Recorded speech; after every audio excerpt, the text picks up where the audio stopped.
everybody. Welcome to this episode of Backstage. This is the Advanced Podcast, and today we're talking about sex. We are talking about the one thing that everybody thinks about but is scared to talk about, and we're going to sort of peel back the curtain and try to make this a little more okay to talk about, if that makes sense. So I have invited two of my friends, the Muscle, Lindsay Kreider, and the Brains, Gage Thompson. How are y'all doing today? Doing well, man. Thanks for having us. Doing well. Real excited. Well, to get us started off, when you were growing up, because I'm guessing that your upbringing was somewhat similar to mine, sex was always this kind of like, we don't talk about it, we pretend not to think about it, we pretend it doesn't exist until we're married, and then we still don't talk about it if we're married. So this leads to a lot of like misinformation, a lot of like you just believing things that aren't true. So what was like the biggest myth or the biggest lie or the most surprising thing, where you believed one thing and then it turned out that that was not true at all? Like, what was your biggest lie that you believed about sex growing up? My biggest lie that I believed was that boys would want to stay in a relationship, that they would love me more, that it would increase my vulnerability with them. And that's honestly not true. It actually hurt me more. Like, mindset hurt more than it helped the situations. Yep. And then you're just kind of lost from there. Yeah. Gage, what about you?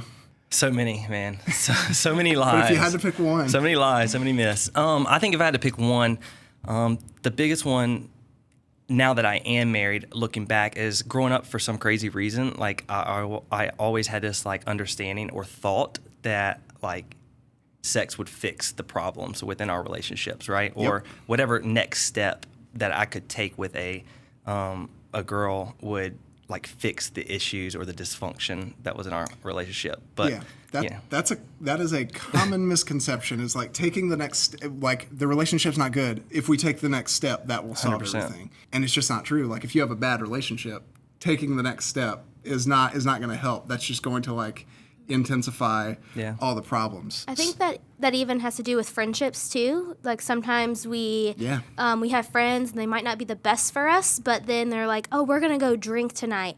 Oh, that's gonna make me fit in with them. Yeah. Right. So I think it also deals with friendships too, just as much as it deals with sex. Yeah. Yep. So, on the note of upbringing, I already kind of shared it was pretty taboo in my house. We didn't really talk about it. So what were your houses like? Like, did your parents give you the class? Did they just wait on you to have sex ed at school?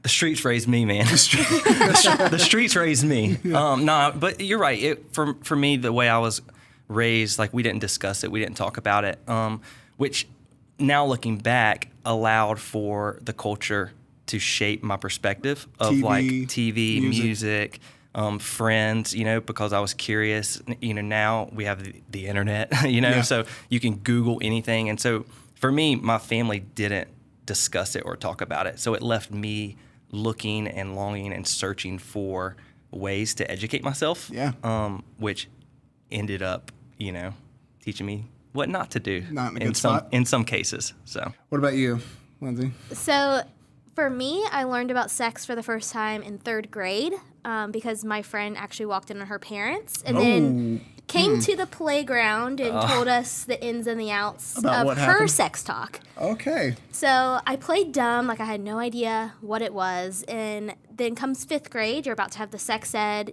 sex talk. So my dad thought it was a great idea to be in the car to kill and squash the idea of Santa, the Easter Bunny, the Tooth Fairy, and then also say, this is sex and this is how babies are born. He really just ripped the Band-Aid off. He did, all in the same conversation. And it left me kind of being like, okay, I kind of thought about the Easter Bunny, the Tooth Fairy. I kind of thought about those, but sex, interesting. My friend talked about this in third grade. Okay. And it's not really comfortable to talk to your dad about it, but I had a divorced house, so it just kind of happened that way. And then had to talk with my mom about it because that's a more comfortable. And honestly, my mom, it was always an open conversation. So whenever there were questions, we would talk about it. If there was movies or anything like that, it was a conversation. So then I knew I could always go to her to talk about it. That's good. I mean, you bring up an excellent point of like, if you come from the divorce house, especially if they don't talk to each other, you wind up getting the talk twice. Oh, yes. So you had it twice. I had it twice. How far apart? They were pretty close, because I think my dad called my mom and said, so I told her about all the things and sex. And Mom's like, oh, okay, well, let's continue this conversation in a girl perspective. Yeah. Because it's kind of different coming from a guy than it is coming from a girl. So. Yeah. Well, anytime sex comes up and on the topic of dating, there is one question that gets asked over and over and over again. And so I'm going to ask the two of you, how far is too far? That is the one question I hear over and over and over again. You know, all age ranges, everybody's trying to figure out, like, what can I do? What should I avoid? So how far is too far? How would you answer the question? Man, yeah, I agree. I think that's probably one of the most asked questions when it comes to like relationships that I get as well. And for me, it's like I want to almost put the question back on them, because if you're asking like how far is too far, you're almost asking the wrong question, you know, because you're trying to figure out what can I get away with, what can I do. And so for me, it's like, what is the reason, like why you're asking that question? What is the motive behind why you're curious on how far you can or can't go with a guy or a girl, you know? And so, because when you change that, when you get down to the motive, when you get down to like the reason why, like behind it, you start really uncovering like the deeper, like not issues, but the deeper questions that you're longing to get fulfilled in your life, you know? Right. So. What about you, Lindsay? I think Gage brings up really good points. I'm naturally the kind of person, if you tell me what too far is, I'm going to creep right up to that line. Right there. I it. won't go over it, but I'm like, oh, this is the line? Okay. And I remember a couple years ago, you kind of said, when you make your boundaries, you need to make sure you push it, set your boundary, but then push your boundary like 10 steps back. So that way when you cross it, you're not really crossing it. It might be 10 steps back to, I'm just going to hold their hand and keep it there. And then it might go, okay, I'm now ready. We're both ready to have a kiss. Yeah. And keep those boundaries where both people are mutually comfortable. But then again, like, I think Gage is right of saying if you're asking too far or what's too far, you're definitely asking the wrong question. And I think that's where when you're asking, we as adults, we need to just point you to what is the underlying issue with the question. It's tough. Like with this, it's tough because everybody has a different... one size does not fit all. Right. Correct. Everybody has a different, whether it's standard, everybody has a different amount that they can handle or withstand. And so we're like, for one person, kissing might be completely okay and doesn't, you know, distract them or doesn't lead them down a crazy path mentally or emotionally or, you know, that kind of thing. Where for someone else, kissing or holding hands could be what starts the snowball effect that ends up hurting them versus like helping them. You know what I mean? And so, there's absolutely, I don't think one size fits all when it comes to covering this question. I think part of it is like really figuring out what you want out of relationships, what you want out of life, what your standards, your values, your motives are going to be, and then setting yourself up for success within that, you know? Yeah. So it's almost like you have to say wherever you whatever point you hit and you can't stop yourself anymore, that's what too far is. Yeah. And that looks different for everybody. Yeah. With that, it's like only you know what you can and can't handle, right? And so if kissing a girl instantly puts me into wanting to have sex with her, like I know that I probably should not like kiss a girl or make out, or like only I can decide that I should probably not get under the covers. It's about that knowing girl. yourself. It's about knowing yourself and knowing what your triggers are and knowing what will like set you over or off, if that makes sense. Yeah. So Lindsay hit on something that I have kind of held that as a personal belief for years, ever since somebody taught me as a teenager, which is, you know, everybody is looking for the line in the sand so that they can just run right up on it and sort of like do that thing where like if the line's here, they're sort of on the heels of their feet and their toes are sort of dipping over. And that's not what you want to do. You want to, like, you see like that's the line I cannot cross. Okay, I'm going to take a few steps back from that so that if I do have a failure, it's not one that's going to hurt me. Right. You know, and so you're like lessening the consequences for your failures, because it's very bold to set a line in the sand and be like, I will never cross that. I will never have a personal shortcoming. I will never be tempted in a moment of weakness. I will never screw up. That's a dangerous thought process, I think, and that can lead you to making a mistake. And so on that note, you know, whether it's for you or the people that you've seen around you, what lie have you seen people believe that leads them to make bad decisions when it comes to their sexuality? I think what I kind of said before was just that if you give a guy sex or a guy gives a girl sex, it's gonna make everything better. Like Gage kind of said that, and I think it's a lie that a lot of people believe. I also think another lie that people believe was if you put cleavage or put your body on Instagram, it makes you more loved and that people like you. Right. And then that's not necessarily the case, because your beauty is not defined by your likes or by how a guy treats you. Your beauty is defined by who God made you to be. Yeah. It's like you are turning yourself into an object so that you can get those tangible likes, follows, reposts, all that sort of stuff. Gage, what about you? I think when I think about regret, a lot of it comes from when I allow other people to dictate or decide what my actions are going to look like, if that makes sense. And so if I understand that I have value, if I understand that I'm a human and God has created me uniquely on purpose, for a purpose, like I am in control at that point of the decisions that I make and the choices that I make. And I'm making those choices and decisions with purpose, with intent. I think where the regret comes in is when I start allowing other people, or when we start allowing other people to be in control of our lives, and we start giving the other people around us the power to decide what our standards and what our values are going to be. And then at the end of the day, we always regret that. I mean, if you think about it from a practical standpoint, it's like if you go to a college because your parents told you to go to that college, they're in the control of that decision. Yeah. And 2 years down the road, you're living with a regret. You're saying, why in the heck did I pick that college? I don't even like that school. You know, I don't even want to be in this career path.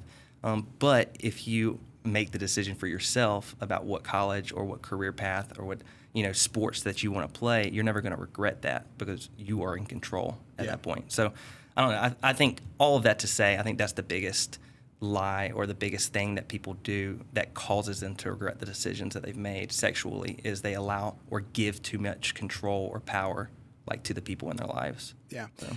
Well, I think I have two that sort of come to mind, or it's two sides of the same coin, because there's like the temptation side of just not being able to stop yourself, which we've already kind of hit on. And the other side is kind of what you talked about, Lindsay, of just like you have to ask yourself what you're trying to accomplish. And if you're trying to accomplish, like, if you're trying to find validation through it, that's going to lead you to regret. Like, if your validation comes from the pictures that you post or how far you go with a guy or a girl, that is an empty void that is never going to be filled. Yep. Like, you are never going to do something and be like, okay, I matter now. Like, they truly love me. They actually value me as a person. You will always, always, always wind up being like, I gave up something and I still feel the same way. So if you're looking for validation through your sexuality, you're not going to find it, because you are more than your sexuality. You are more than what you have to offer somebody, and you're more than what you've done in your past, and you're more than what's been done to you in some circumstances. And I think people miss that, and it leads them just that seeking that validation, that acceptance, that belonging, whatever you want to call it. Mm-hmm. I mean, I've seen it hurt a lot of people. And so where's the line?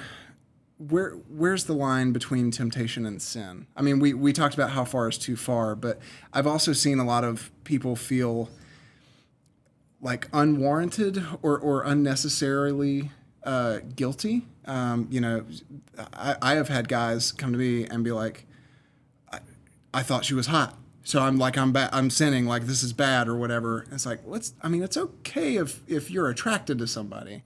So like what for you, where do you kind of see that line at between temptation and sin? So I think with temptation, it's kind of what's happening inside your mind, kind of causing you to believe the things that you're believing. But I think sin is kind of when you're acting upon that temptation. Action versus reaction. Exactly. I think it's really easy in our heads because movies, media, everything puts these temptations and these ideas in our head, but that's not causing you to react on it. The reaction is the sin, and that's where the line is for me. If people tell you, hey, go do this thing, if you do this with a guy, that's putting temptation in your head, but if you actually do it, is the line. Gage, what about you? Yeah, I think that's the big thing is the choice to act is where the sin comes in, or where the regret comes in, or to where the effect starts to happen. And so part of it too is like God has created us again uniquely, like in His image. He's not surprised by the emotions that we long to feel or to be in. He's not surprised by any of those things, and so. It's hard to explain, but it's that whole like we're going to be tempted, and the being tempted by something, or the longing to be in a relationship, the longing to, have that kind of connection or intimacy with somebody, like, isn't necessarily a bad thing. He created you that way for a reason. Now He put together boundaries and safeguards and some instructions so that you can experience it to its fullest, But the sin comes when we start like acting upon the temptations or the feelings that we feel, So it's essentially, temptation is not a sin, but your response to temptation can be. Can be, yeah. That's you have to make what is the wise choice for you and for another person. Because I think a lot of people think of their sexual integrity as just being about them. It's like, well, but that you're also involving another person in that, so I think it's choosing what is best for you and for the other person as well. Yeah, and I think going off of that, that's another one of those lies that I believed at the very beginning, or the myths, when we talked about the myths that we believed growing up and we heard, was that sex was all about me, that sex was selfish. And in reality, it's not. It's designed to be selfless. It's designed to actually be a gift that you're able to give someone else, again, within the boundaries of marriage or the context of that. Yeah, it's definitely not all about us, and it our choices and our decisions affect way more than just us personally. It affects the people around us as well. So yeah. So if you had a piece of advice for someone who is either struggling with temptation, or they feel like their sexual habits have gotten out of control, or anything like that, if you just had a piece of advice for them, what would you say to them? What would you tell them? My big piece of advice for girls specifically is that you are more than what social media or what men in the media and everything around you say that you are. You are more valued and more loved and more beautiful than society says that you are, and it's okay for you to keep that beauty as a high standard. Yep. And your beauty doesn't come from your likes. It doesn't come from the people around you or the fact that you're having sex with people. Your beauty comes from how God created you and made you, and it's the biggest thing to remember.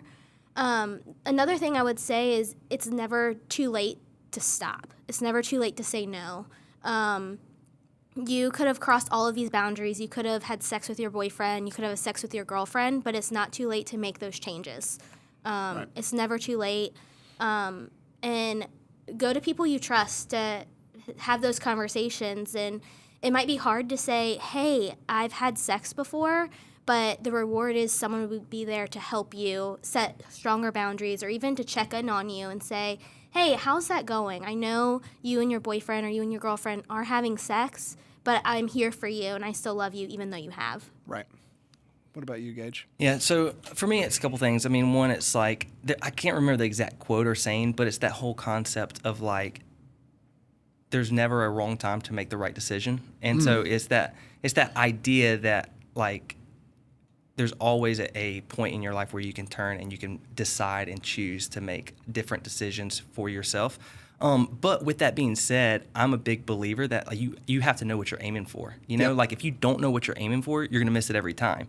And so when it comes to living a life of sexual integrity, when it comes to living a life in the realm of relationships that help you instead of hurt you, is this idea of know what you're aiming for and understand exactly the kind of life that you want to live, understand the kind of relationships that you desire to have long term, not just right now, because our feelings will fake us out, right? And so what kind of relationships are you longing for? What kind of relationship are you aiming for? Because once you understand what you're aiming for in a relationship, then you can start putting practical steps in place to help you get there, you know? And so whether that's surrounding yourself with the right people, whether that's creating boundaries in your life, whether that's, you know, asking for forgiveness from a relationship that you might have hurt or have been hurt by, you know, like then you can start taking the practical steps to accomplish or to achieve like the kind of life or the kind of relationships that you want to reflect. Yeah, so that's good.